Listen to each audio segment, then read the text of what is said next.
한일 간의 이 과거사하고 연관돼서 또 하나는 이제 경제적인 지금 우리의 이해관계가 있는 거잖아요. 아까 반도체 문제하고. 근데 이 두 개 다 우리가 훨씬 더 전략적 우위에 있어요. 아니 이런 어리석은 일이 다 있나? 시키는 대로 할게 이러고 있는 거예요. 미국의 방식이 뭐냐면 한국 정부 거치지 않고 다이렉트로 기업을 하면 그럼 우리는 어떻게 해야 되냐? 끼어들어야 됩니다. 삼성이 아무리 크더라도 바이든하고 어떻게 1대1로 협상 조건을 합니까?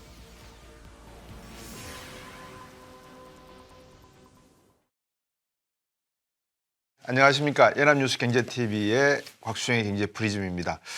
요즘 미국 쪽에서도 그렇고 중국 쪽에서도 그렇고 서로가 이 갈등 양상으로 가려고 하는 모습들이 조금 도드라지게 나타납니다. 그런데 중국도 얼마 전에 양회가 마쳤고 미국도 최근에 우리나라 대통령을 국빈 초청하면서 한미일 간의 어떤 조정하는 모습도 비춰지고 여러 가지가 미국과 중국 간의 양대 강국 구도로 가는 그런 정세처럼 보입니다. 그 와중에 경제 문제, 사회 문제, 환경 문제가 맞물려 돌아가면서 국제 정세라고 하는 것이 각자 도생의 길로 가는 것처럼 보이지만 오히려 더 동맹 관계가 강화되는 그런 모습 같습니다. 오늘은 이 국제 정세의 변화를 제대로 한번 우리가 거시적으로 찾아보고 또 토론을 통해서 이 미국과 중국이 어떤 형태로 세계의 질서를 21세기에 가져가려고 하는지 그 모습을 한번 말씀 나눠보도록 하겠습니다.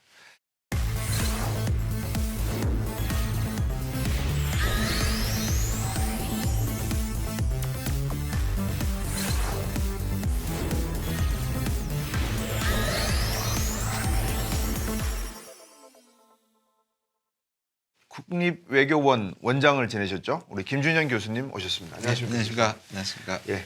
그리고 이원주 전 의원 모셨습니다. 안녕하십니까? 네, 안녕하세요. 예.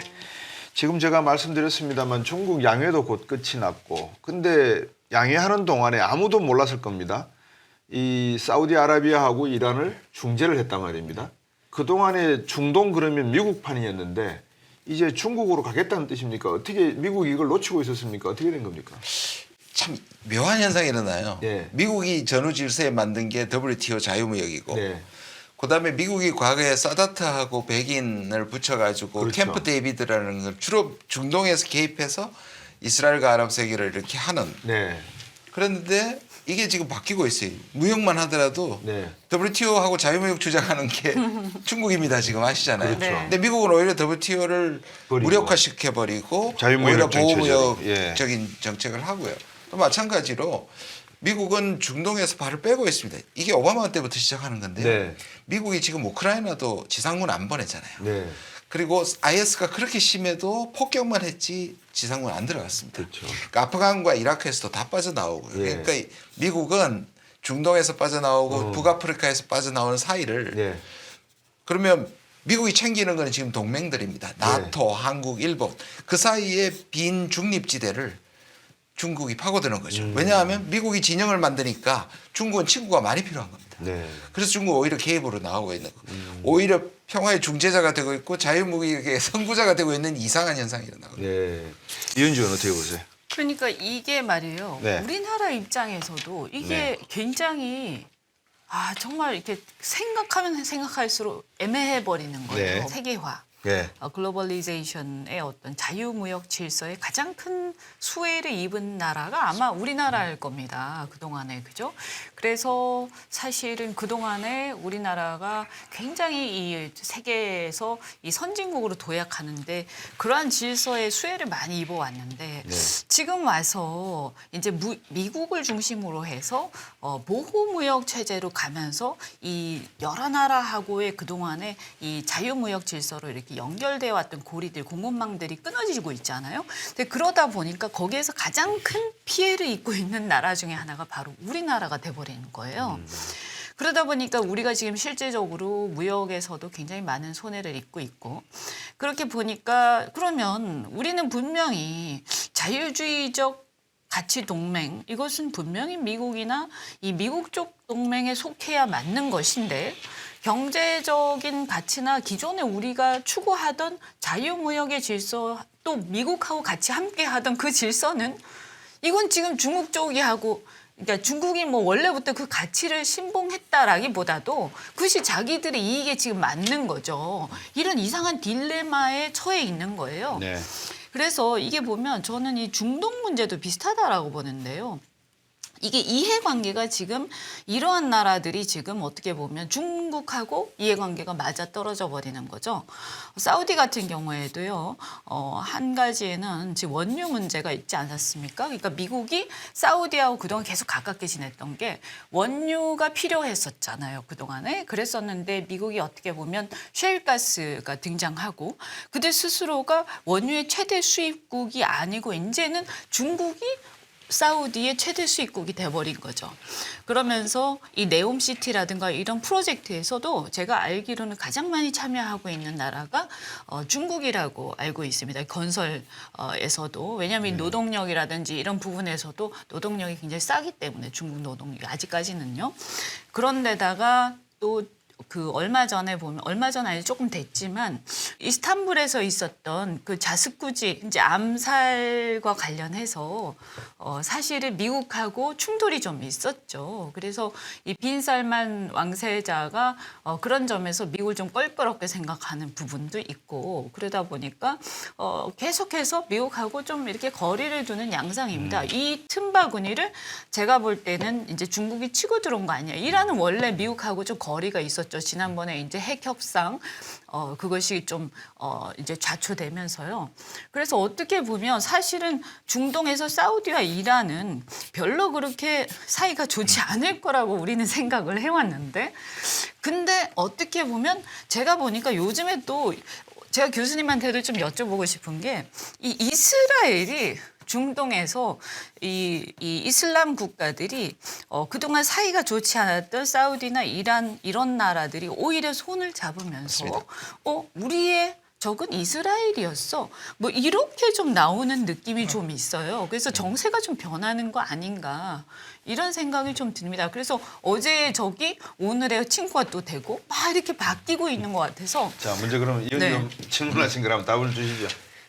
아까 되게 중요한 모두의 말씀하신 게 중요한데요. 네. 그리고 말씀하신 것처럼 지난 30년은 완벽하지는 않았지만 체제가 있었잖아요. 네. 자유무역 체제, 예. 소위 말하는 미국을 중심으로 하는 패권 체제, 그리고 우리가 말하는 가치과 질서에 기반한 지금 우리 대통령이 계속 강조하는 것들인데 그게 지난 30년은 잘 지켜졌어요. 네. 근데 러시아가 우크라이나를 침공한 이후 그리고 미국과 중국이 붙기 시작한 것부터는 네. 딱 잡히는 질서가 없습니다. 말씀하신 것 한쪽에는 진영을 가두고 예.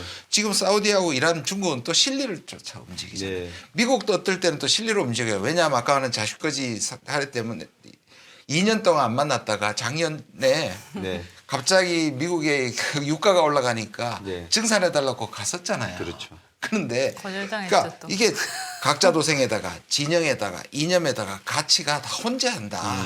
그런데 우리도 카드가 많아야 되는데 네. 우리가 자꾸 카드를 줄이거든요. 사우디는 지금 외교 굉장히 잘하고 있습니다. 네. 왜냐?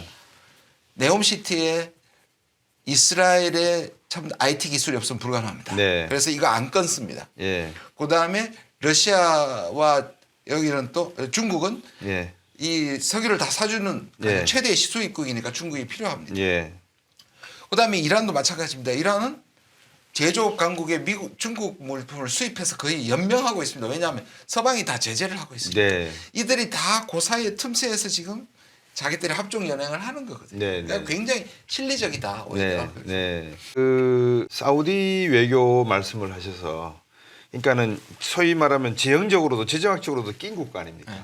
왼쪽 편에 이스라엘이 있고 오른쪽 편에 이란, 그다음에 가운데 이라크가 있는 그런 상황인데 이들 국가가 이스라엘의 IT 기술을 받아들이고 이번에 월드컵 카타르도 보면 중국이 다 지었고 맞습니다. 뭐 중국 노동력이 싸니까 뭐 들어가서 중동에서 활발하게 하고 있는데 더군다나 또 제안한 게 페트로 달러에서 이제 페트로 위안으로 가자 그러지 않습니까? 이거를 미국이 놔두고 보겠습니까? 아니면 한번 또 흔들겠습니까? 어떻게 보십니까? 미국은 이렇게 얘기했잖아요. 딱 나온 게 평화는 좋지만 이란은 믿을 수는 없다라고 얘기하고요.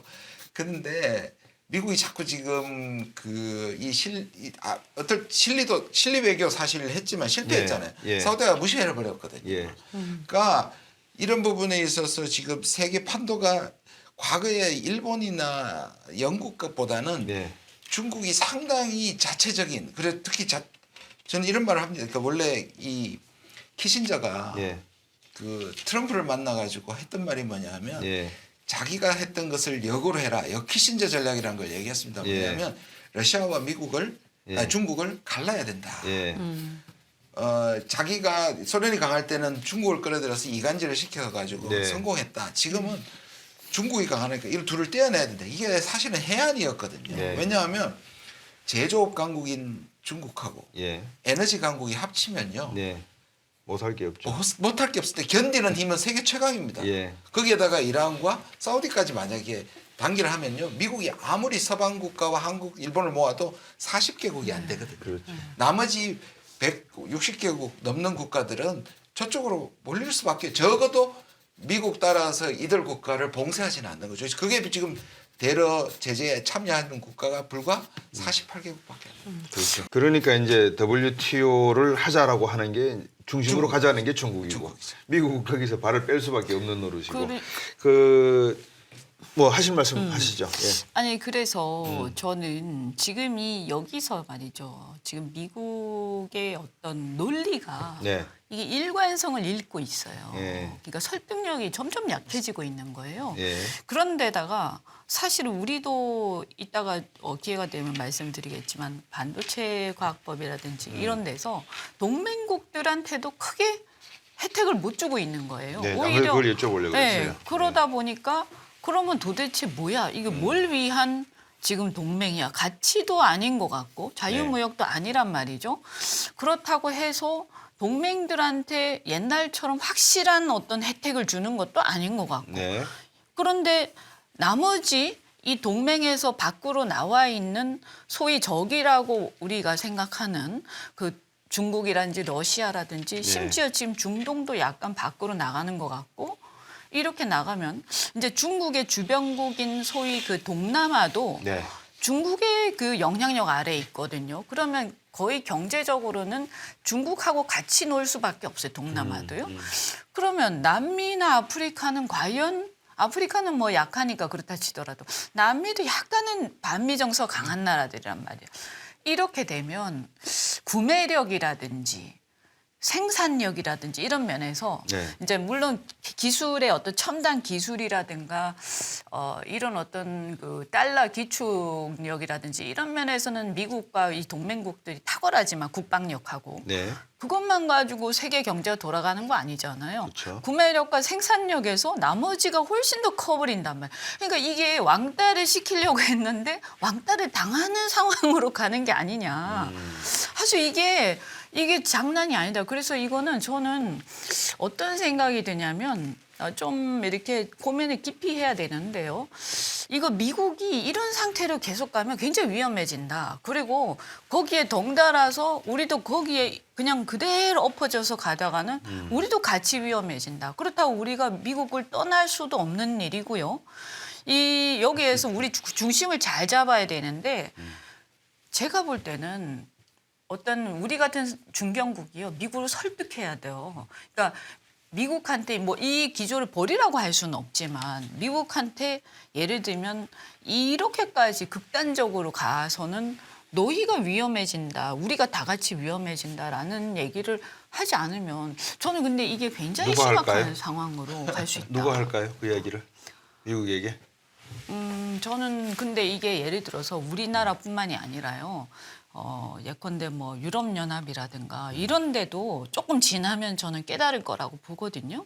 벌써 깨닫긴 깨달았는데 말은 못할 것 같은데. 그러니까요. 이게 미국이 지금 외교적으로 러시아가 우크라이나를 침공하는 바람에 예. 사실 단일 대우가 된 것처럼 보이는데 예. 실제로 미국이 아까 말씀하신 것처럼 미국이 옛날과 달라진 게 뭐냐면 예. 옛날에 패권 국가는 인센티브도 주고 페널티도 주는 거예요. 그렇죠. 당근도 주고 채찍도 그런데 때리고. 지금 미국은 페널티만 자꾸 주려고 그래요. 예. 지금 말씀하신 거. 예. 그리고 중국에 대해서 보호무역을 하는 것은 중국이 뭐 예를 들어서 훔쳐간다, 반칙행 이런 거니까 정당성이 어느 정도 있는데 그러면 안에라도 자유무역을 해야죠. 지금 말씀하신 것처럼. 예. 미국이 자유무역 정신을 소위 말하는 동맹국가 우방국 안에서도 지키지 않는단 말이에요. 예. 그리고 최대 우방국이라 생각하고 우리가 가지고 있는 BBC잖아요. 바이오, 배터리, 칩. 예. 이 부분을 투자를 다 받아놓고 예. 뒤통수를 계속 치고 있거든요. 예. IR이. 예. 그런데 우리는 그러면 지금 유럽도 그래서 자기가 IRA 때문에 자기 방식의 유럽의 네. IRA와 유사한 걸 지금 만들겠다는 만들겠다는 예. 거 아니에요. 그럼 우리는 어떻게 해야 되냐? 예. 그리고 유럽하고 연합을 해서 예. 미국이 IRA를 뒤집도록 만들어야 되는데 우리는 유럽한테도 당하고요 지금. 예. 미국한테도 당하게 생겼어요. 왜 우리 혼자서 이 둘을 상대로 IRA 할 수 없잖아요. 그러니까 이게 지금 그 사우디아라비아의 외교 전략을 제가 아까 교수님 말씀 주실 때 지금 곰곰이 생각하고 있는 게 김대중 대통령이 옛날에 그런 말씀을 하셨어요. 우리는 미국 풀도 뜯어 먹어야 되고 맞아요. 중국 네. 풀도 뜯어 먹어야 된다. 그 양쪽 풀을 다 뜯어 먹어야 되는데 번갈아가면서 뜯어 먹어야 되겠죠. 네. 근데 이게 중요한 관점이 하나가 빠져 있는 게 뭐냐면 아까 교수님 지적하셨어요. 미국에 굵직한 국무장관들이 있었어요. 옛날에 제가 보기엔 헨리 키신저도 있었고 슐츠 장관도 있었고 헤이그 장관도, 그러니까 이런 사람들이 대통령이 해야 될 외교 정책, 그러니까 대통령의 안보 보좌관들을 어떻게 이끌어서 미국의 외교 정책을 어떻게 가야 된다라고 하는 그 기준을 만들었는데 지금 블링켄을 비롯한 이전 정부의 국무장관들은 이거 허수아비들이에요. 제가 볼 때는. 그러면 지금 미국의 블링컨. 국제 전략이 어디서 나오느냐? 이게 이제 그러면 의회를 들여다봐야 되거든요. 네, 의회 외교 의회를. 분과를 딱 네. 들어봐서 의회에서 외교를 주도로 끌고 가는 사람이 하원 의장이 나와야 되는데 네. 지금 하원 의장도 별 힘이 없어요. 어떻게 된 겁니까? 은정은 보시기에. 저는 그래서 대통령도 문제고 뭐 우리가 법안 만들고 이야기 다 하는데 결국은 밀당을 하려 그러면 그 안에 책사가 있어야 되고 전략가가 있어야 되거든요. 근데 네. 미국이 그게 없는 것처럼 보여요. 지금 보면요, 미국이 이제 오바마 이후에 예. 어떻게 보면 이제 오바마 때부터 해가지고 미국이 사실은 좀 미국 경제가 좀 쇠퇴하는 조짐이 좀 보이잖아요. 네. 그러면서 양극화가 이제 이 양극화가 심해지는 게 이제 드러나기 시작했단 말이에요. 근데 이제 이 양극화가 심해지고 미국 내부가 이렇게 옛날처럼 그렇게 중산층이 강하지 않다라고 느끼면서 그들이 이제 이 원인을 찾다가 이게 중국 때문이다 이제 이렇게 간 거 아닙니까? 네. 그런데 이게 그 트럼프가 딱 등장을 하면서 이게 그래서 중국하고 무역을 단절하겠다, 무역 전쟁을 벌였는데 그 다음에 사실은 민주당의 바이든이 딱 들어오면서 근데 우리는 자유무역 질서를 다시 회복하고 세계의 어떤 경찰로서의 미국의 어떤 그 정의로움을 다시 회복할 것처럼 막 얘기를 말로만 했어요. 했죠. 말로만. 그래서 사실은 이제 여러 나라 지도자들도 그렇고 지식인들이 기대를 많이 했죠. 뭔가 달라질 것이다. 근데 사실은 첨단 무역 전쟁을 하기 시작하면서 어떻게 보면 트럼프는 아예 투명하게 주고받으면서 했다 하면 제가 볼 때 바이든 같은 경우는 기준도 없이 그냥 더 심하게 막 하는데 여기에서 제가 볼 때는 미국 내도 우리나라처럼 정치적 양극화가 심해지면서 굉장한 포퓰리즘으로 지금 치닫고 있는 게 아닌가 이런 걱정이 들어요. 그러다 보니까 네. 자기 코가 석자가 된 거예요. 바이든 정부도. 그래서 옛날처럼 말씀하신 것처럼 어떤 전 세계의 어떤 질서라든지 이런 자유무역의 어떤 철학이라든가 이게 자유무역이 뭐 그냥 단순하게 우리가 잘 살자 이런 문제가 아니라 사실은 미국이 지금까지 팍스 아메리카나를 누릴 수 있었던 것은 저는 그 철학에 기반한 국제적인 리더십이 있었다. 그렇게 생각을 하거든요. 그리고 그것이 모든 사람들을 행복하게 하고 풍요롭게 해줬기 때문에 사람들이 그것이 어느 정도 좀 패권적인 면이 있었어도 거기에 승복을 한 거죠. 근데 지금 그런 게 사라지고 있단 말이에요. 그럼 그냥 욕심쟁이처럼 보이는데 솔직히 말씀드려서.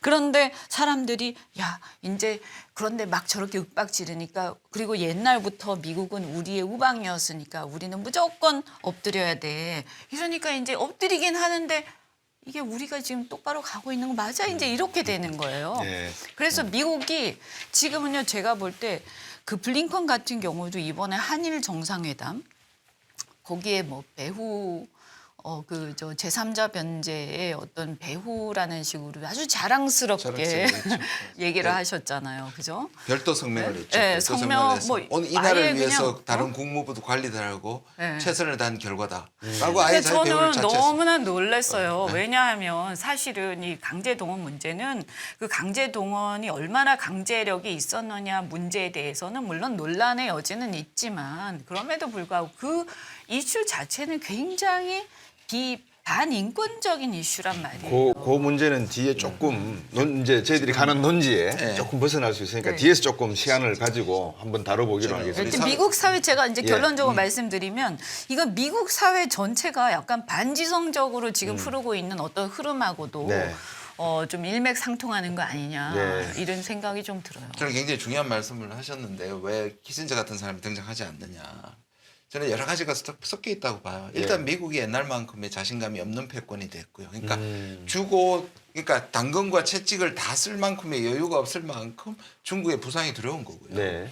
두 번째 아주 중요한 이유는 국내 정치가 미국의 대외 정책을 완전히 지배하는 시대가 왔습니다. 그러니까 과거에는 세계 질서를 잘 디자인하면 그게 미국의 복이 되는 시대가 있었는데, 네. 근데 이거는 미국만 그런 게 아니고요. 돌아보시면 어떤 나라든 국내 정치의 권력을 잡기 위해서 외교를 활용하는 그래서 자꾸 혐한 혐중 불러일으키고 네. 혐일 불러일으키는 것도 그 일종이거든요. 미국도 미국인의 83%가 중국을 싫어합니다. 네.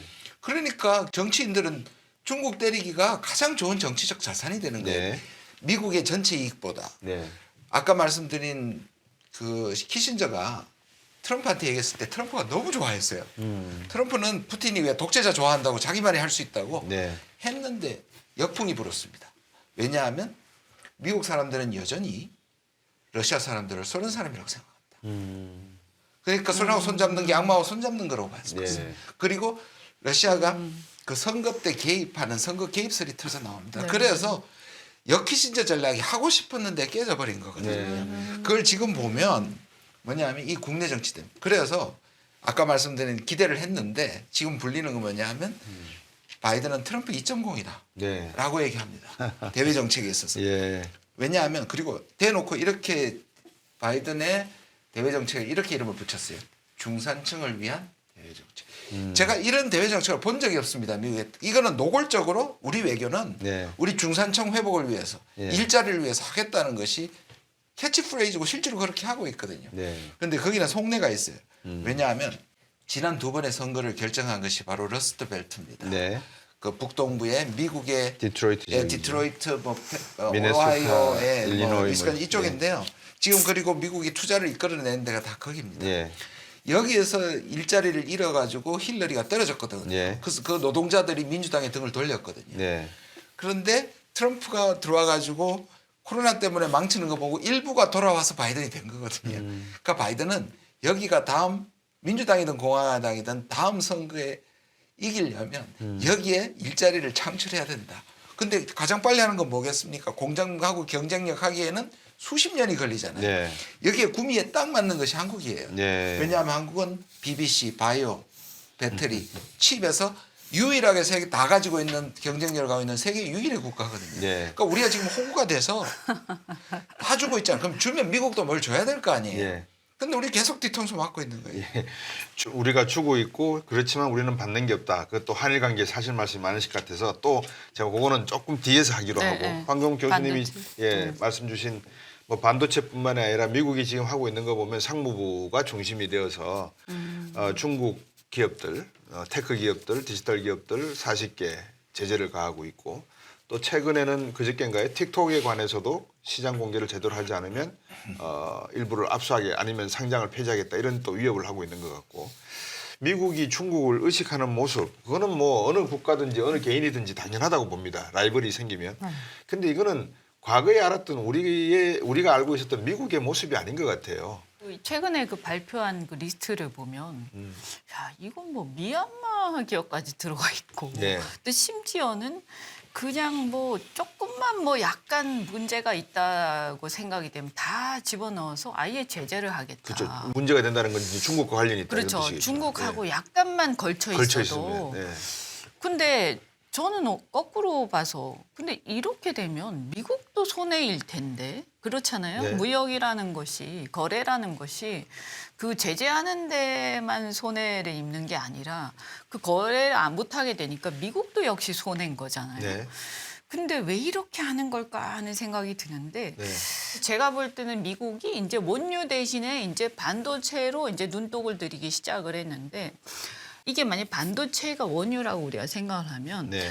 과거에 미국이 원유 생산의 어떤 원천을 자신들이 독점하려고 했던 것처럼 네. 이 공급망을 미국이 지금 독점하려고 하는 목표가 매우 뚜렷하게 있는 것 같다. 그렇게 본다면 지금 이 반도체 공급망은 현재 어디에 있느냐? 네. 동북아에 있잖아요. 동아시아에 있잖아요. 이것을 절대 용납하지 않을 거라는 생각이 들어요. 지금 이 공급망이 어디에 있느냐? 한국, 대만 그리고 중국에 있잖아요. 이쪽 반도체 생산 라인은 이런 쪽에 미국의 엔지니어들과 네. 근로자들을 써라. 중산층 근로자들을 써라. 이런 거고 지금 이 미국의 그 중산층들이 이런 관련된 부분에 이제 이걸로 먹고 살 수 있게끔 여기에 클러스터를 미국을 중심으로 클러스터를 앞으로 내가 만들겠다. 그래서 그걸로 앞으로 표를 얻겠다.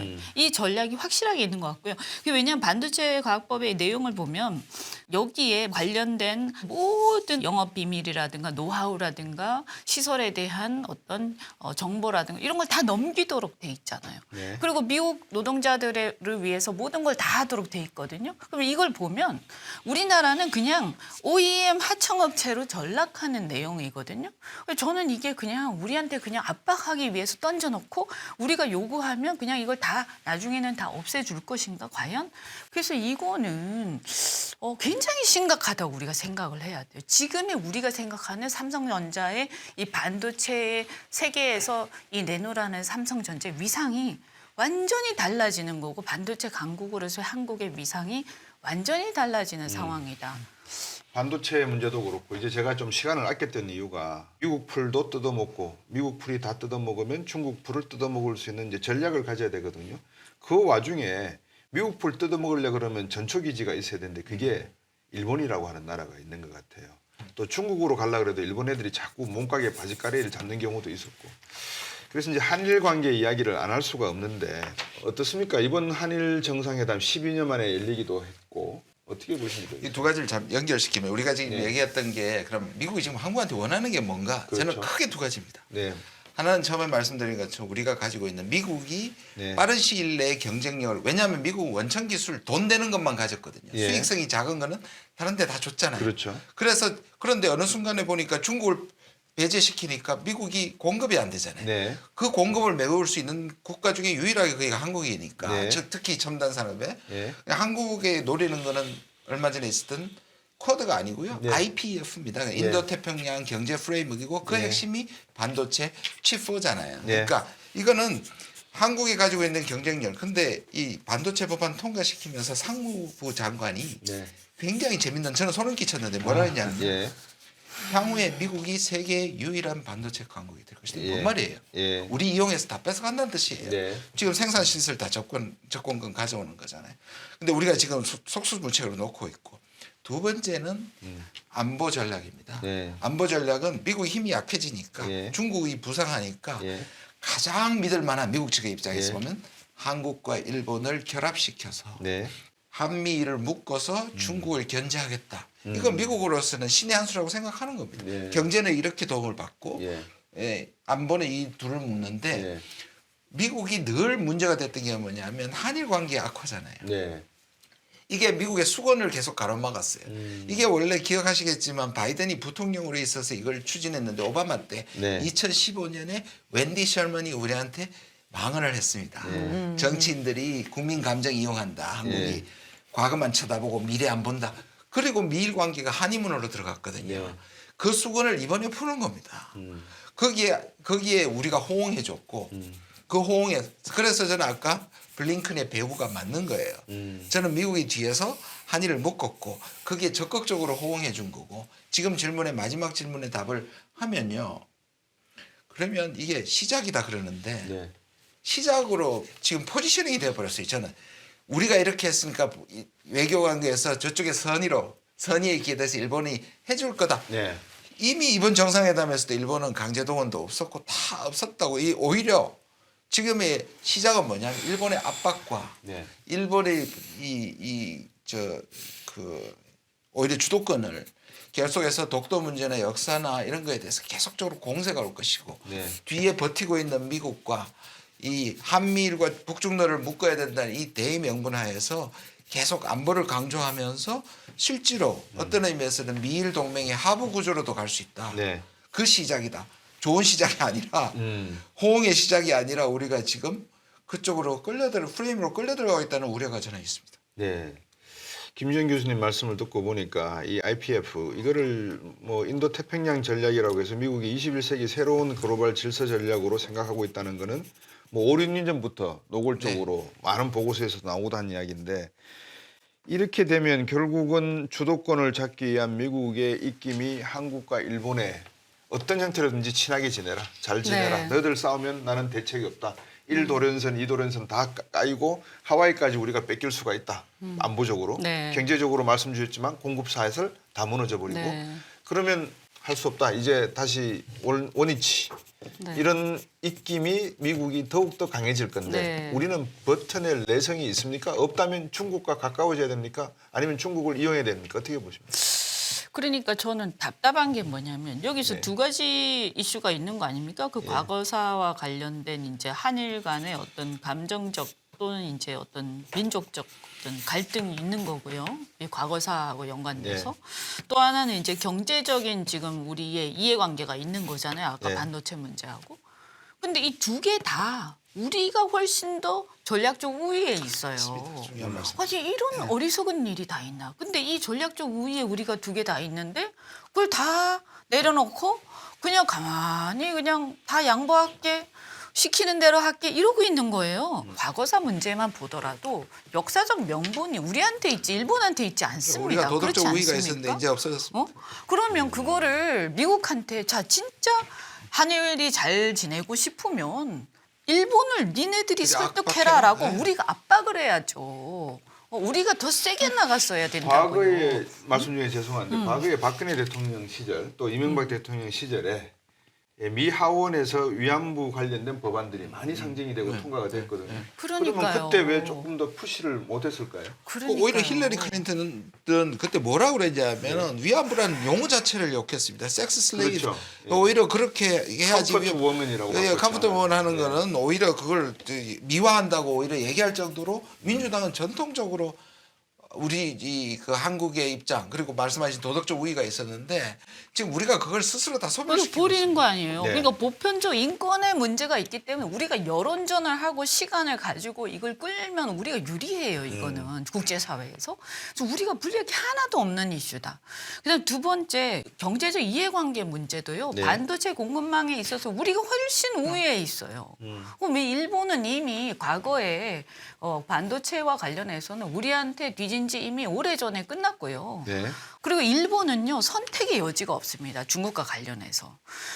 일본은 그 지정학적 위치상 태평양에 미국 쪽에 붙는 게 훨씬 더 유리하고 중국하고는 또 역사적으로도 어떤 그 자신들의 침략의 역사라든지 이런 게 있기 때문에 중국하고 이렇게 하면서 미국하고 어떤 전략적 그 줄다리기를 할 수 있는 입장이 아니거든요. 그런데 우리는 다르단 말이에요. 미국 입장에서 보면 거기다 중국의 바로 코앞에 있지 않습니까? 네. 한국이. 훨씬 전략적 가치가 크죠. 그런데 도대체 뭐가 아쉬워서 저는 조금 더 이렇게 시간을 가지고 조급하면 안 된다라고 생각하거든요. 예. 방금 조급하면 안 된다고 하셨으니까 그러면 지금 대통령께서 한일 정상회담도 12년 만에 하시고 크게 양보하고 하는 이런 것들이 조급하지 않게 우리가 이미 먼저 조급한데요. 이미 카드를 던지고 기다려 보겠다 이렇게 그러니까 해석할 수도 지금 있지 우리가 않습니까? 대미 외교 대일외교가 굉장히 공통점이 있습니다. 네. 작년에 바이든이 왔을 때 바이든은 윤 대통령에 관심이 없었어요. 누구 다 만났습니까? 우리 CEO들 다 만났잖아요. 그렇죠. 기업인들 미국의 다 방식이 뭐냐면 예. 한국 정부 거치지 않고 다이렉트로 기업을 하면 그럼 우리는 어떻게 해야 되냐? 끼어들어야 됩니다. 저는 미국이 원천 기술을 갖고 있기 때문에 완전히 부정을 하지 못하는데 말씀하신 우리는 제조업이라는 지렛대를 갖고 있어요. 미국은 우리 도움 없이 절대로 반도체 부흥 못합니다. 중국도 우리 도움 없이 절대로 반도체 못합니다. 이거는 옛날에 우리가 원천 기술과 이거 사이에서 어쩔 수 없이 하나를 선택했던 때와는 완전히 다릅니다. 그리고 우리가 지금이 제일 피크예요. 네. 이런 식으로 미국한테 한 5년 내에 만약에 제조업을 다 뺏기면 우리는 정말 죄송한 말이면 개털됩니다. 그러니까 뭐냐면 정부가 끼어들어서 주고받기 저는 미국 하지 말라는 얘기가 아니라 조건을 자꾸 걸어야 되는 거예요. 배터리 공장할 때도 우리한테 보조금 주면 똑같이 미국의 국내 산업과 동일한 조건을 준다는 약속을 받고 투자를 해야 되는 겁니다. 그리고 IRA에서 당했으면 반도체 이거 옛날부터 나온 얘기였거든요.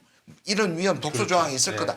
그럼 치열하게 협상을 해가지고 이 독소 조항을 빼는 외교를 했어야 되는데 계속 뒤통수를 맞고 있는 겁니다. 정부가 손 놓고 있기 때문에. 아니 삼성이 아무리 크더라도 바이든하고 어떻게 1대1로 협상 조건을 합니까? 미국은 원천 기술 가지고 압박하는데. 교수님 말씀 주시고 이은주 전님께서 말씀 주셨던 내용을 참고를 하면 자 우리가 과거에 미국이 일본에 한 짓을 알고 있으니 무엇을 한 것을 알고 있으니 잘못하면 우리를 올가맬 수도 있다. 그럼 이거를 적당하게 중국에 지금 생산하고 있는 40%라고 하는 우리 반도체 생산량을 한 30% 아니면 연차적으로 줄여나가면서 다음 정권이 바뀔 때까지를 보고 이렇게 조금 협상하는 여지를 남겨두는 게 하나. 두 번째, 기술은 우리가 가지고 있으니 설계 원천 기술 메모리는 이 부분에 대한 리워드, 보상을 내놔라 그러면 이런 식으로 외교를 하자는 거 아니겠습니까? 그죠? 그런 외교 팀들이 우리 정부 안에 지금 유럽 아랍에미레이트도 얼마 전에 갔다 오셔가지고 MOU 한 300조입니까? 체결하고 오시고 또 동남아 순방, 그다음에 이번에 또 G20 정상회담인가요? 한번 또 다녀오셨던 기억이 나고 이제 영국 여왕 조문도 갔다 오시고 그런 와중에서 뭔가 이렇게 정책의 일관성을 보인 부분은 없나요? 지금 현 외교팀들이?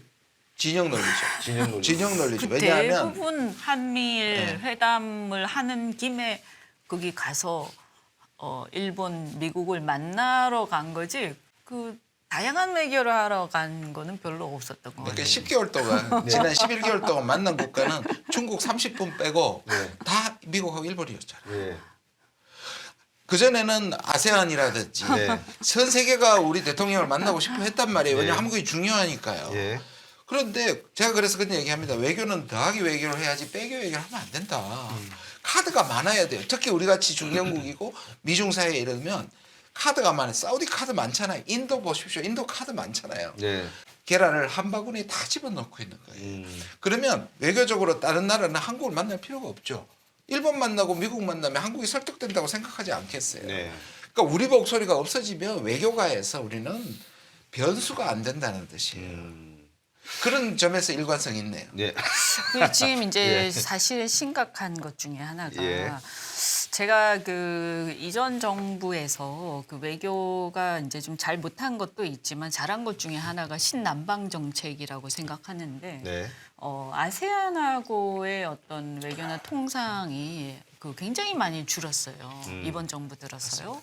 근데 사실은 지금 인도네시아라든가 이 아세안이 지금 전 세계에서 중산층이 가장 많이 지금 폭발적으로 늘어나고 있는 지역이거든요. 근데 이게 지금 우리는 지금 거꾸로 가고 있는 거예요. 그러니까 쇠락하고 있는 옛날 선진국에다가는 막 공을 들이고 있는데 지금 뜨고 있는 중산층 국가들한테는 소홀히 하고 있는 거예요. 그래서 이게 저는 원인이 뭘까? 지금 이 정부의 외교 담당자들도 그렇고 이 정부의 주류들이 너무 노쇠한 거 아닌가. 이 사고방식이 너무 과거에 올드한 그 패러다임에 젖어 있는 것 같다. 지금 세상은 많이 변하고 있는데 이런 느낌도 좀 제가 들어요. 자랑을 하고 싶은데요. 이현주 의원님한테 이런 말을 들은 게 참 신기한데요. 신남방 정책 제가 만든 거. 제가 디자인한 겁니다. 이 용어 자체를 신남방 신분방을 왜 그랬냐 하면 제가 그때 보니까 미국은 이미 인도태평양 전략, 중국은 1대1로 우리한테 선택을 강요할 것 같아서 우리 나름의 지역 전략으로 둘 다 들어가자. 둘 다 연결시키자. 둘 다 들어가자는 걸로 썼던 거거든요. 그런데 지금은 하나를 정해버렸죠. 인도태평양 전략으로 올라타버렸습니다. 그러면 이쪽하고는 친한데 저쪽 진영하고는 적대적이 될 수 있는 거죠. 근데 아세안 말씀하셨는데 아세안도 사이에 끼어 있거든요. 그러면 아까 제가 그 IRA에 유럽하고 같이 가야 된다 했잖아요. 그럼 이때는 우리 혼자 하지 말고 아세안이랑 같이 연합해가지고 미중 사이에서의 곤란한 딜레마를 공동 행동을 해야 되는 거예요. 그 교수님 이렇게 해석하면 어떻겠습니까? 거기에 덧붙여서 지금 그 올라탔다 이미 IPF에 올라탄 것처럼 보여서 입지가 상당히 좁아졌다. 이거 등에서 떨어져 버리면 잘못하면 이제 아까 좀 부적절한 방송 용어라고 하셨지만 개털된다 그렇게 말씀하셨단 말입니다.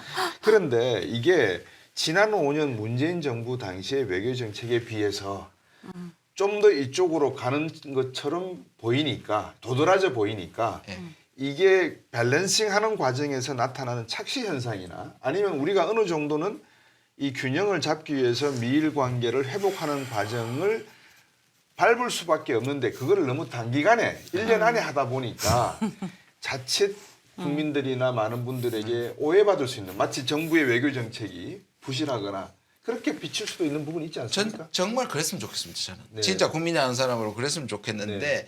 문제는 뭐냐면 누가 한일 관계 개선을 원하지 않겠습니까? 네. 한미 동맹은 우리의 근본입니다. 오히려 과거 진보 정부가 균형이란 말 때문에 스스로 프레임에 빠진 게 있어요. 네. 어떤 진보 정부도 한미 동맹을 우선시하고는 살아남지 못하는 게 한국인데요. 네. 다만 약간 중국이나 이런 것들을 고려했던 자율적 모습이 조금씩 있었다는 거잖아요. 네, 그렇죠. 그런 그 프레임은 옳지 않아요. 근데 문제는 뭐냐면 어떤 개선이잖아요. 지금처럼 네. 개선되는 방식이 우리가 자꾸 이렇게 이 하위고 자꾸 이 기울어진 땅에 우리가 기울어진 쪽으로 개선되면 네. 이게 이제 굳어지는 거예요. 네. 국제 정치에 자꾸 층이 지워지는 거죠. 이제 그게 네. 안타까운 거죠. 예. 저는 IPF 가야 된다고 생각합니다. 예. 그런데 아까 말씀드린 거 가면서 지렛대를 사용하면서 가야 되는 거잖아요. 그렇죠. 그러니까 다른 말씀으로 드리면 외교 관계에 있어서 중요한 거는 자기가 무엇을 가지고 있는가에 대한 그 카드의 중요성을 충분히 인식을 해야 되는데 네. 우리는 그런 우리가 무엇을 주고 무엇을 받아야 된다라고 하는 그 카드의 귀중함과 소중함을 모르고 있는 게 네. 아니면 모르고 있는 것처럼 보이는 게 좀 안타깝다 이런 생각이 말씀을 나누시는 거 보면 들어요. 네. 우리가 가지고 있는 카드 이거는 정말 세계에서 기술적으로 반도체 기술 최고고 배터리 기술 우리가 지금 우리밖에 없고 이 기술을 그 외에는 다른 건 없잖아요. 바이오도 있습니다. 바이오 네. 부분도 있겠죠. 네. 그리고 저는 또 일본하고 우리나라하고 많이 비교들을 하시는데요. 일본하고 한국이요. 요 한 5년, 10년 사이 엄청나게 저는 격차가 뒤집어지고 커졌다 있습니다. 이렇게 맞아요. 생각하는 게 제가 저희 또래나 이렇게 젊은 층들을 보면 네. 확연히 다릅니다. 이게 뭐가 다르냐. 일본이나 한국이나 근면성실하고 이런 거는 비슷해요. 예. 근데 일본은 보면 굉장히 전통을 중시하고 이렇게 물려받은 것을 그대로 장인 정신을 이렇게 유지하고 이런 게 장점이죠. 근데 한국 사람들은 단점이라고 그동안 우리가 생각해왔던 빨리빨리 네. 그리고 좀 뭐 안 되면 뒤집어 엎고 새로 하고 막 이러잖아요. 네. 그럼 우리는 그동안 일본하고 비교해서 안 좋다고 생각을 해왔어요. 근데 이 시대 IT 시대에 새로운 것들을 계속 변화해 나가야 되는 이 시대에는 그게 맞는 거예요. 그래서 이 역동성이 오히려 한국 사람들의 기질하고 지금 딱 맞아떨어지면서 새로운 시대에는 이 한국인들의 역동성이 딱 맞아떨어지면서 우리나라 사람들의 이런 기질을 넘어설 수 있는 게 별로 없다. 그리고 특히나 한국 사람들의 어떤 끼와 이런 것들이 잘 발현이 되면 저는 정말 세계적인 그런 나라가 될 수 있다 이렇게 보고요. 근데 그래서 우리가 뭔가 다른 나라와 교류를 할 때 자꾸 우리는 어느 편에 붙을 것인가를 고민을 해요. 미국 편에 붙을 것인가 중국 편에 붙을 것인가. 저는 그러지 말고 그냥 우리는 한국이다. 그래서 우리의 중심을 딱 가지고 그냥 우리는 우리가 어떤 편에 꼭 붙어야 된다라고 생각할 필요가 없다. 그 사안에 따라서 우리가 유리한 쪽하고 그때 손을 잡고 그리고 같이 함께하고 협력하고 이렇게 가면 된다라고 저는 생각을 해요. 네. 너무 편 붙으려고 막 하는 게 굉장히 이상해요. 그러니까 그 말씀이 정확한 지적이신데요. 우리가 가진 카드를 우리가 충분히 못 인식하고 있는 것 같아요. 제가 에피소드를 하나 말씀드리면 지금 우리 주한 호주 대선의 여성분이십니다. 고전에 이 제임스 최라고 네. 한국계입니다. 네. 제가 2번을 만났는데 만날 때마다 또 자기가 굉장히 충격이었나 봐요. 네. 자기랑 한국 사람들을 만나면 한국 사람들이 이렇게 출발하는데 한국처럼 작고 약한 나라라고 얘기했는데 자기가 충격을 받아요. 자꾸 약간 그게 불과 3, 4년 전입니다. 우리가 땅만 호주보다 적지 군사력과 경제력이 호주보다 위에요. 아직까지 약소국 컴플렉스가 저는 있다고 생각해요. 아까 중요한 말씀하셨는데 제가 외국에 이제 외교원장으로 이렇게 돌아다니고 하면 예. 한국이요. 한국을 좋아하는 사람들이 너무 많습니다. 한류 때뿐만 아니라 뭐라고 특히 아시아, 아프리카, 남미 국가들은요. 한국이 꿈의 나라입니다. 꿈의 나라고 닮고 싶고 또 좋은 게 뭐냐 하면 일본이나 중국이나 미국처럼 네. 위협적이지 않다고 얘기해요. 예. 이게 언뜻 들으면 호구라는 얘기로 들릴 수도 있는데 저는 그게 소프트 파워라고 생각하거든요. 러시아, 이란 우리한테 제재당하고도 이란 사람들 우리 너무 좋아합니다. 네. 한국 제품도 좋아하고 한국 사람 좋아합니다.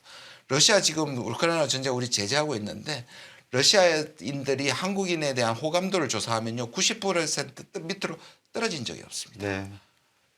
도시락면이 꽂혀가지고요 1년에 6억 2천 개씩 예. 러시아 사람들이 소비할 정도입니다. 예.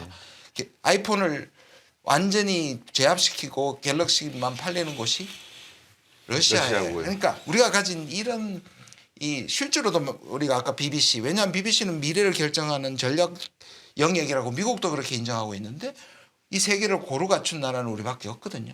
독일이 제조업의 강국이면서도 한국하고 손잡고 싶어해요. 그게 바로 배터리하고 반도체입니다. 자기들은 바이오가 좋거든요. 네.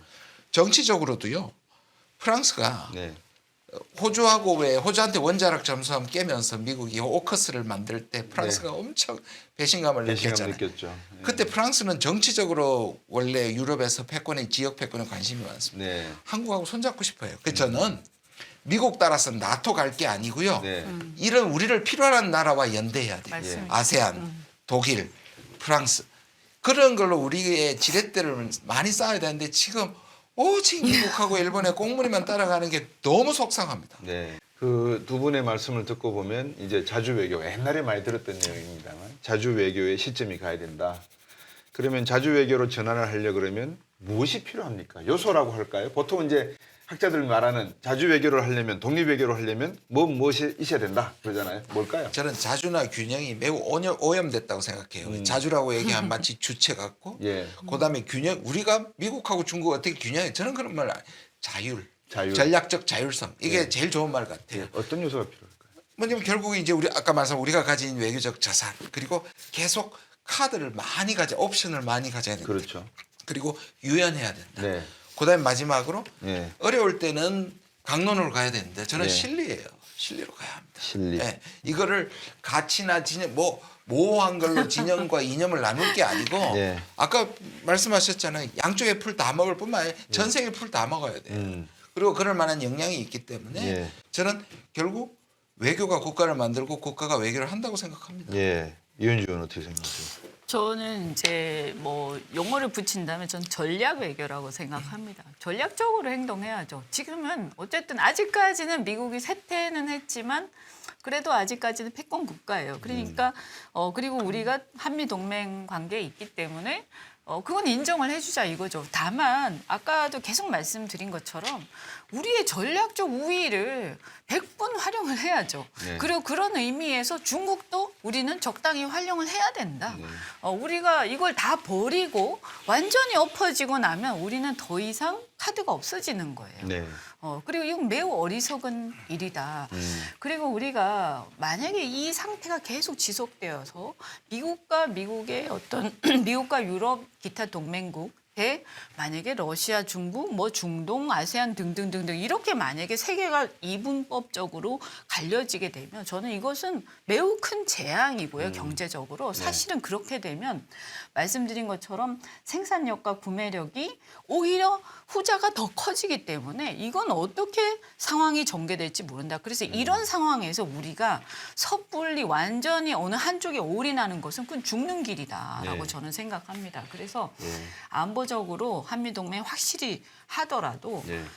이 부분에 있어 우리의 국가의 이익이 무엇인지 그래서 중심은 뭐냐? 대한민국은 대한민국이 중심이어야 한다라는 거죠. 그래서 네. 다른 나라들도 다 자국 중심 외교를 하고 있잖아요. 네. 그러니까 자국 중심 외교, 전략 외교 그러면서 어떤 사안에 따라서 굉장히 전략적으로 움직여야 되는 거 아니냐.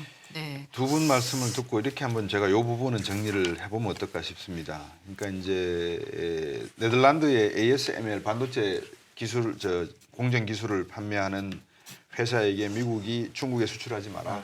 그러니까는 무슨 소리냐 우리는 한다. 바로 그냥 들이밀었거든요. 제재를 못 하더라고요. 근데 호주 보고는 아까 프랑스 말씀을 했지만 야 우리 핵잠수함 쏴. 아마 지난주에 계약 체결했죠. 네, 세대 맞습니다. 하는 걸로. 그 프랑스하고 계약까지 깨면서 깨면서 했죠. 그 모습을 보면서 만약에 호주의 핵잠수함 수입을 프랑스하고 약속했다가 다시 말하면 우리나라가 중국하고 핵잠수함 수입을 하기로 약속했다가 깨고 미국하고 하거나 아니면 미국하고 하기로 했다가 깨고 중국하고 했을 경우에 과연 우리는 어떤 현상이 일어날까라는 생각을 제가 한번 해봤고요. 왜 우리는 네덜란드처럼 왜 우리가 할 거야? 왜 IRL 법안 만들어? 그래? 그럼 우리 중국으로 가져갈게. 그럼 한번 싸워봐. 왜 이 말을 못할까? 그러니까 은근듯이. 그다음에 중요한 게 하나가 브링켄 국무장관이 마치 자기가 했는 것처럼 기자회견을 했지만 미국은 장기적 전략과 단기적 전술이 외교적 전술이 어느 정도는 가닥을 잡고 가는 것 같아요. 우리는 왜 이런 전략과 전술을 제대로 공부하고 연구하고 분석해서 우리 외교 정책에 외교안보연구원, 국립외교원은 그런 인재들이 계신 곳 아닙니까? 네, 맞습니다. 왜 이런 거 안 하십니까? 못 하시는 거야. 했는데 반영이 안 되는 겁니다. 아까 이제 그 국내 정치 논리에 이 메모리 제가 되는 볼 거죠. 때는 예. 저는 정치 개혁이 매우 중요하다고 생각하는데요. 일단 저도 정치인 정치 시간은 아니지만. 아니 저 정치인 예. 출신이지만 국내 정치가 너무 정쟁에 매몰돼 있고 이런 어떤 국제 정치의 전환기적 상황 위기에 대해서 인식이 너무나 부족해요. 네. 그리고 이렇게 여야가 굉장히 소모적으로 계속 싸우는 상황에서는 국가 전략을 합의하기가 너무나 힘들어요. 근데 저는 이제는 우리나라가 어떤 국가 전략적 차원의 내용을 좀 합의하는 내용이 있어야 된다라고 생각을 하거든요. 근데 그동안 우리나라는 남북 관계 이런 건 전략이 있었어도 사실은 이제 전체적인 세계적인 차원의 어떤 국가 전략이라는 걸 저는 보지를 못했거든요. 그래서 이 국가 전략의 어떤 대전환 이런 게 있어야 되고요. 정치인들의 자질 그리고 이제 그 대통령을 뽑는 기준이라든가 대통령을 출마하시는 분들의 이 수준 이런 것도 좀 달라져야 되지 않는가. 예. 저는 예. 연주 의원님하고 첫 방송인데 예. 거의 합리적으로 보니까 거의 결의차가 그렇지 별로 없잖아요. 예. 저는 좀 특히 놀랐는데요. 예. 그러니까 국익 그다음에 전체 국익을 생각하면 사실 합리적인 대안은 나올 수 있거든요. 네. 근데 말씀하신 것처럼 국내 정치에 외교까지 이용을 하려니까 이게 이제 안 되는 거거든요. 아니 제가 그걸 반대로 뒤집어서 한번 여쭤보겠습니다. 말씀 중에 죄송한데 자 국립외교원에 네. 대통령께서 생각하시는 정책 아니면 정책실장이 생각하는 안보실장이 정책을 내려보냈어요. 근데 의견이 달라요. 그러면 자기의 직을 걸고서라도 이게 중장기적으로 맞다라고 하는 분들은 안 계십니까? 정치적 논리에 안 빠지는 분들은 안 계십니까? 그게 이제 이런 거죠. 여기에서 예. 권한을 보호해야지. 전문성이다. 외교에 이 사람들의 그렇죠. 무게를 일단 줘야 되잖아요. 예. 그러면 그게 이제 소통이 되는데 여기는 외교관 교육시키고 외교관 뽑아가지고 신임 외교관이나 대사 교육하는 기관 정도이고 죄송한 말씀이지만 실권이 별로 없습니다. 네. 제가 예를 들어서 외교 정책 하는 데서 국립외교원장도 가서 적극적으로 장기적인 전략을 대통령도 교육시키고 어떤 의미에서 네. 그렇잖아요. 그렇죠. 그래야 되는데 그런 관계가 전혀 없습니다. 이거는 그냥 참고하는 연구기관, 교육기관 정도로 보는 거죠. 네. 전략을 짤 수 말씀하신 것처럼 각 분야의 모든 나라의 이 전문가들이 존재하고 다 우수한 분들이에요. 대사관이 지금 200개가 넘지 않습니까? 우리가 예. 전부 합쳐서 공간이 한 160개 정도 160개. 예. 예. 됩니다. 그 많은 꽤 많죠. 현지의 전문가들이 계시는데 이분들이 거기서 적어도 3년, 2년 주재하시면서 보고 배우신 정보가 네. 엄청난 역할을 할 수밖에 없어야 되는데 그것이 통째로 그냥 뭐 없어진다는 건 이건 너무나 빅데이터로서는 아까운 자료다 이 말씀이죠. 그렇죠. 맞습니다. 예. 맞습니다. 그러다 보면 제가 아까 여쭤본 게 저는 이렇게 생각해요. 국가의 핵심 이해는 여 탑에 있는 거고 이해관계, 전략과 조직. 아까 160개 공간이 있다고 하셨잖아요. 그다음에 세 번째 필요한 게 저는 돈인 것 같아요. 로비 그냥 못하지 않습니다. 네. 일본이 지금 미국이 일본하고 가져갈 수밖에 없는 관계가 일본이 미리 중국이 거쳐야 되는 중앙아시아라든지 요소에 엄청난 로비 활동을 수십 년 전부터 해왔지 않습니까? 그러면 그 정보력을 미국이 활용하려고 하니까 일본을 놓을 수가 없거든요. 미국 사람들한테 너 일본을 정말 신뢰하니? 라고 정직하게 물어보면 제가 들은 분들 중에서는 고개를 가로젓는 사람들이 많았습니다. 그러니까 국가 간의 관계에서는 신뢰관계가 존재하지 않는다. 오직 이해관계만 존재한다. 네. 그것을 알고서 경기에 임하는 선수와 모르고 임하는 경기에 임하는 선수의 결과는 99%의 국민들이 어떤 피해와 고통을 받는지를 이해를 해야 된다. 그게 이제 아까 정치 논리로 말씀하신 것 같아요. 두 분께 지금 오늘 나눈 말씀에 결국 정치, 경제, 사회가 다 들어갔거든요. 한 3분씩 시간을 드릴 테니까 우리나라의 외교, 경제 요 문제와 맞물려서 또 전략과 맞물려서 정리해 주시면 고맙겠습니다. 예, 이현준. 저는 이제 지금 이 시대가 우리나라가 이제 전후의 시대나 1970년, 80년대하고는 완전히 달라진 시대라고 생각을 하고요. 네. 또 국제 질서도 과거의 어떤 미국 중심의 일극 체제에서 다극 체제로 전환되는 전환기 속에 있다. 그런데 굉장히 복잡하기 때문에 이게 뭐랄까요? 이게 진짜 그 각자 도생이기도 하고 여러 가지가 혼재돼 있잖아요. 이 속에서 사실은 중심을 잘 잡고 있지 않으면 길을 잃기가 쉽습니다. 그래서 기존에 어떤 해오던 관성대로만 가서도 절대로 안 되고요. 그래서 중요한 것은 중심을 잘 잡고 우리 자신에 대해서 자신감을 가지고 이제는 과거처럼 우리가 어느 나라 편에 서서 그 나라의 이해관계에 따라서 움직일 것이냐를 생각하지 말고 우리나라의 중심에서 서서 우리나라의 이해관계는 무엇이고 우리나라의 국가 이익은 무엇이고 우리나라의 국가 전략은 전 세계 지도를 펼쳐놓고 보았을 때 무엇이 되어야 하는가를 먼저 정리하고 네. 이 독자적 주체성을 가지고 전략 외교를 펼쳐나가야 하지 않을까. 또 그런 것을 가지고 봤을 때 사실 저도 정치인이지만 우리 정치가 조금만 더 성숙하게 발전해야 될 것 같다. 네. 이런 생각이 듭니다. 저도 노력하겠습니다. 네, 고맙습니다. 김준 교수님. 오늘 주제가 미중이니까요. 예. 거기에 조금만 한정시켜 보면 네. 향후에 저는 한 30년간은 이 네. 세 가지 시나리오는 불가능하다고 생각합니다. 첫 번째 시나리오는 미국이 중국을 완전히 주저앉히는 것. 네. 중국은 이전에 어떤 도전자와는 다릅니다. 예. 자체 견디는 능력에서. 두 번째는 그렇다고 중국이 미국을 추월할 수 없다. 예. 두 번째 시나리오도 불가능하다 생각합니다. 예. 세 번째는 미국과 중국이 다시 협력하는 시나리오도 불가능하다 생각합니다. 예. 그러면 한 가지 유력한 시나리오는 계속 갈등하면서 예. 자기들의 갈등을 전 세계에 전가시킬 것이다. 예. 최악의. 예, 그러면 우리의 선택은 빨리 편을 정하면 안 된다. 예. 저는 균형이란 말 하고 싶지는 않고요. 예. 아까도 균형은 좀 오염됐으니까. 예. 그러나 쉽사리 올인하면 안 된다. 그래서 제가 요새 하는 말이 편을 정한다고 편해지는 게 아니다. 그다음에 가치 외교가 가치 있는 게 아니다. 저는 이 두 가지를 결론처럼 말하고 싶습니다. 네. 전 세계가 259개국이고요. 그다음에 유엔 가입국이 회원국이 193개국입니다. 네. 미국이 말하고 우리 대통령이 계속 강조하는 가치를 공유한 국가가 네. 기껏해야 40개밖에 안 됩니다. 그 진영과 가치로만 해서는 우리가 오히려 말씀하셨든지 4대 1로 또는 3대 1로 부족합니다. 네. 다소 체제가 다르고 다소 생각이 다르더라도 국익을 위해서 외교의 대상으로 삼고 같이 연대하고 협력해야 된다고 생각합니다. 네. 예, 오늘 시청자 여러분께서 들으신 내용이 주제가 너무나 좀 다양하게 이렇게 퍼져 있습니다. 미중 갈등을 말씀을 드리다 보니까 결국은 경제 분야 또 외교 분야 이야기까지 또 국내 정치와 연결될 수밖에 없으니까 그런 말씀도 다 여러분과 나눠봤습니다. 국가의 이해관계를 한 사람이 결정한다는 것은 상당히 위험할 수가 있죠. 그 한 사람을 지지하고 또 국가의 미래를 고민하는 많은 전문가들 또 국민들의 목소리도 저는 중요하다고 생각이 듭니다. 물론 미래를 위한 결단이 한 사람에 의해서 쉽게 이루어진다고는 절대 보지 않습니다. 그만큼 엄중하고 또 중요한 결단이 아니었겠나 싶습니다.